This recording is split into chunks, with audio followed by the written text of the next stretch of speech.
Calvin, you ready to go on a hike? Hi there, John and Calvin with Video Trail Reports. This week we're at City Creek Canyon, located in Salt Lake City, Utah, on Bonneville Road. City Creek is a very popular local hike, known for its rolling canyon walls,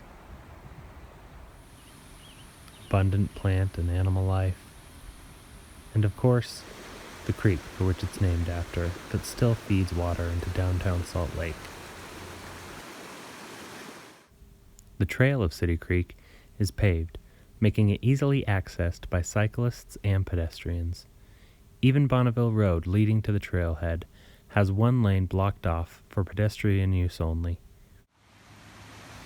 At the trailhead, there are several picnic tables available in the shade, as well as a small parking area that fills quickly. There's also a small guard shack at the head of the trail, featuring a gate for service vehicles to enter, drinking fountains, bike racks, and of course, ample signage. Take the time here to read the regulations, as this is a watershed and there are many things to consider. Just past the main sign, there's an additional message board around the corner. This board will contain information such as the risks of this hike from plant and animal life. Since this message board is able to be updated easily, you'll find more relevant information to the current conditions, as well as some historical information and some community resources.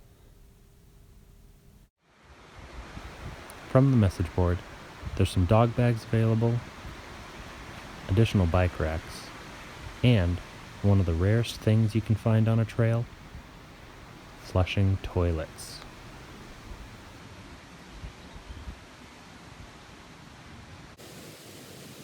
When you do begin your hike, there's some additional signage to pay attention to. This outlines which side of the road should be used by cyclists and pedestrians.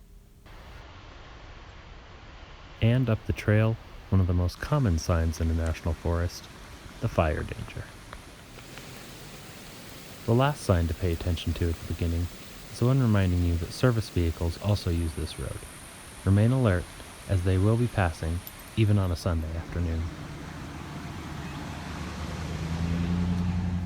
Along the trail, there are dozens of picnic sites available, featuring trash cans, picnic tables, and grills.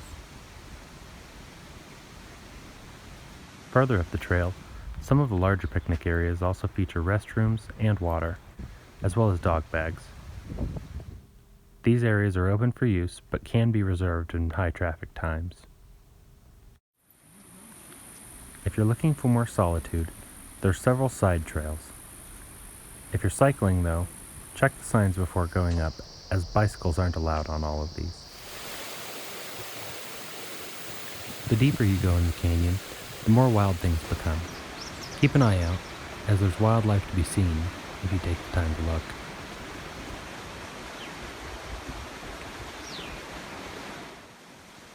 There are also many areas where the creek comes right alongside the trail. Remember, though, that this water is for drinking and should not be entered under any circumstances.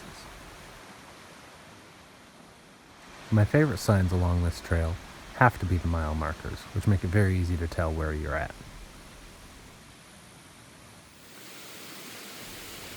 As for the hike, it's tree-lined along much of its length, which makes for many opportunities for shade while you're on your trek up.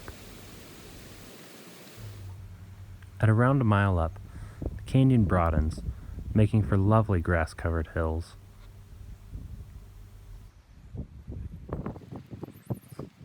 It's at this section of the trail that one of my favorite views can be found. At milepost 1.5, take the time to turn around.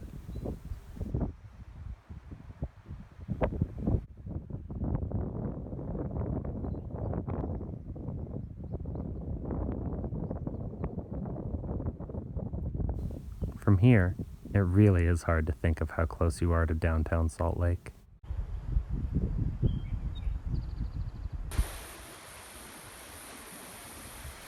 At mile 2.5, things start to look a little different. You're getting deeper into the national forest now, and very soon you'll be entering the watershed area.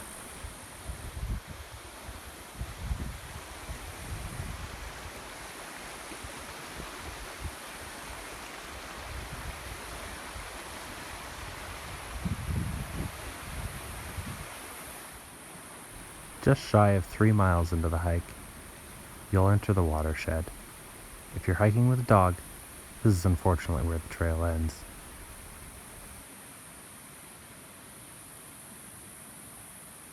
Sorry, Bob. We can't go anymore. Here, you'll find additional signs reminding you of your responsibilities in watershed areas.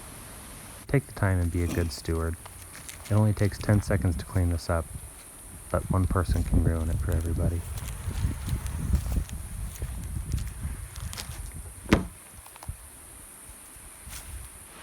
Alright, so Calvin and I just finished City Creek. You can see he's pretty pooped right now. But I'm going to try something on this that was suggested to me, where I give each hike a ranking. So I've come up with 6 criteria. Now, these things aren't to say whether this is good or bad. If you added these up, I wouldn't be scored. But it's something that, you know, some criteria that you might want to take into account. The things that I've decided to rank this on, I'll just go through as I tell you my rankings for this. So the first is beauty. So this is just from 0 to 5, how beautiful I thought this hike was. I'm going to put this one as a 3, mostly because there's no mountaintop views, there's no broad vistas. It's very green, it's lush, there's a creek running next to it. It's a nice hike, but there's nothing spectacular, so it's just a kind of an average as far as that goes. Incline, I'm going to put this at a 1. This is how steep the hike is.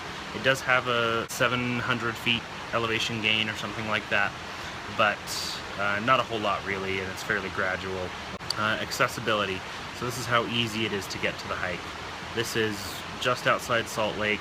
There's paved roads the entire way to it.